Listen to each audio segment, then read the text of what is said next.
more time. Hi everyone, welcome to Kelly's Creative Dream Studios, and today is Stampin' Up Sunday and we are doing a Christmas card.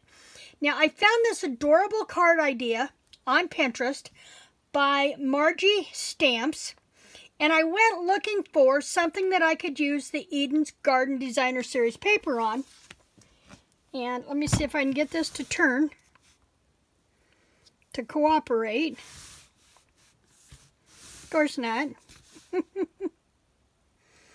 But this is what I came up with. Now it looks as if she used the Designer Series paper for punching out the banner on the back. Now this does use the Eden's Garden dies from our July to December mini catalog, and so we used the banner die and we used the edgelet die, and then we cut.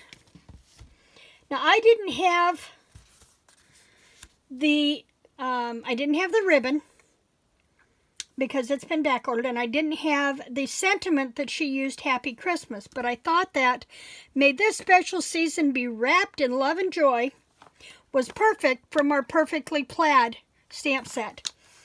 And, you know, the dogs and the cats are wrapped up. The dogs are wrapped up in Christmas lights, so it worked.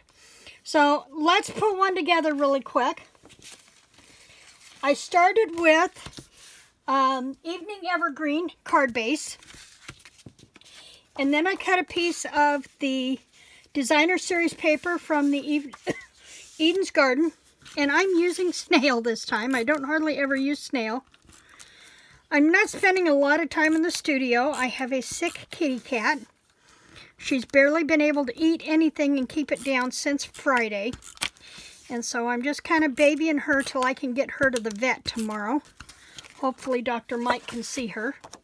And if you ever need to know about getting your papers lined up, open your card base and just kind of line it up with that crease fold. And then if you've got anything hanging over the bottom, you can go back and trim that out. But that's a great way to get your base, your background paper lined up on your base card mat. Okay, then we set this aside for a minute, and then I cut two of those borders out. And I've got one here that's has some sticky still left in it. Now I cut these at 5.5 by about 1.5 inches wide. And all I'm going to do is I'm going to run my snail on here, but I'm coming in right up against the decorative stitching that's on there. So I'm going to come up there really close. And then and here's the other thing, make sure you're on the front or the back. The way that comes out, your embossing is going to be more defined on your front. I did that with something I put together the other day, and I had to go back through and do a completely new card front because I had messed up. Now, so you can see the difference in the stitching here. You don't have the bordering there, and that's how you can tell what is your front and what is your back. And it's easier to see when you're looking at it in person, so keep an eye on that when you're putting your card together. And I'm coming just up underneath that stitch line, just like that. And then I'm going to come back with my snail. And where those come together on that mat, I want to make sure I get that in there really good.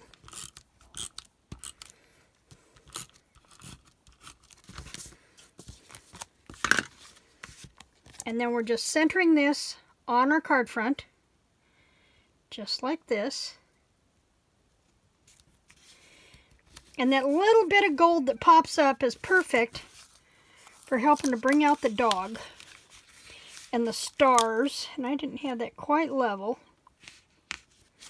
It's a good thing about the snail. You have a couple of minutes to pull that up and fix it. Okay. Then we're going to do this piece. And again, you can tell there's a front and a back. It's indented in the back, and up here it's got a little bit of a raise.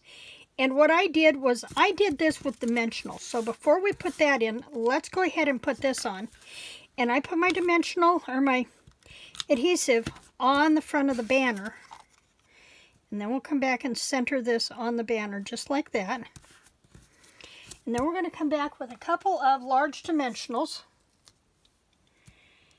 And that'll let us pop that up a little bit off of our faux ribbon. If you don't have ribbon, cardstock is a great alternative for this. And I've just cut this to be the 5.5. And I'm just going to angle cut one direction, and then this one I'm going to go the other direction so that this one's going to slant this way, this one will slant this way, just like that. And I'm going to go ahead and put that down.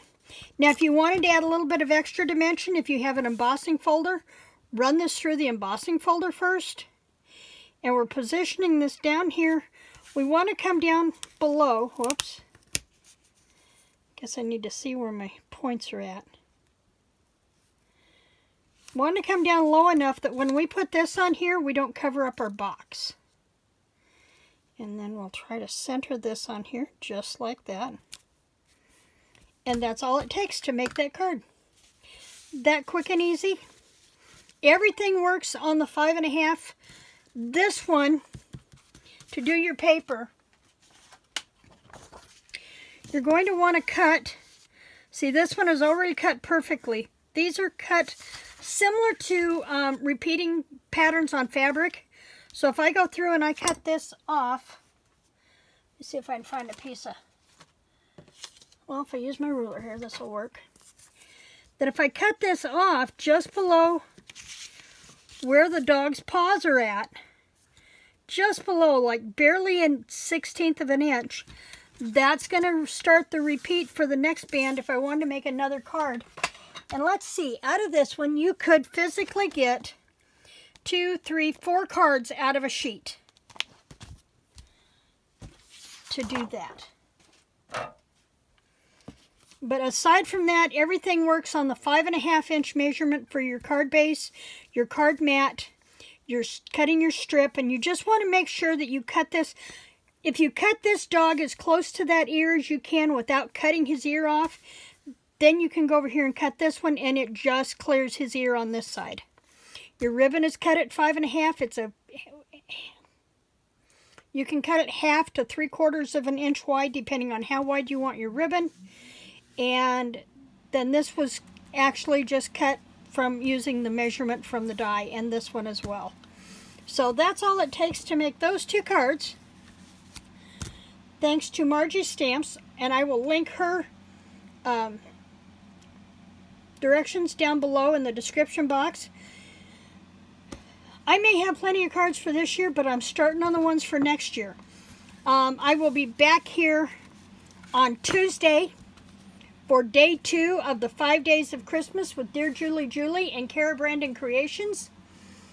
And then on Wednesday, it's 10 on the 10th, and I'm using a retired stamp and die set to make 10 of the cutest little Christmas cards, and they go together really quick. So I will be back here on Tuesday. In the meantime, thanks for joining me in the studio today. Remember to like, share, and subscribe, and tell me in the description, in the comments below, have you started your Christmas cards for this year, or are you starting the ones for next year? Creative blessings.